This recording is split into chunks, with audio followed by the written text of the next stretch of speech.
सब अल्लाह पर छोड़ दो। जिन्हें अल्लाह ने ही तुम्हारे काबिल नहीं समझा वो फिर कैसे तुम्हारे लिए बेहतर हो सकते थे।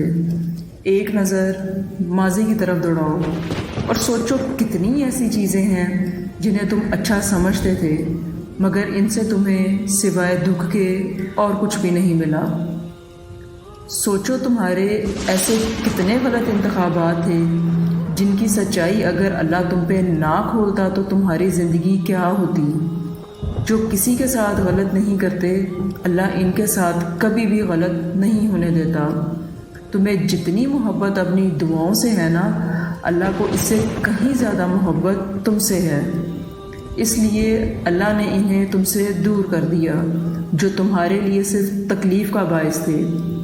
क्यों भाग रहे हो तुम फिर किसी के पीछे जिससे अल्लाह ने तुम्हें बचा लिया। यकीन रखो हकीकत के खुलने तक और छोड़ दो इस जगह से मरहम ढूंढना जहाँ से ज़ख्म मिला, क्योंकि मरहम सिर्फ अल्लाह ही दे सकता है। और जो सब्र करते हैं और तवक्कल रखते हैं इनके लिए अल्लाह शिफा के ज़रिए बना देता है और इन्हें नवाज दिया जाता है इससे भी बेहतर जो इन्होंने खोया होता है।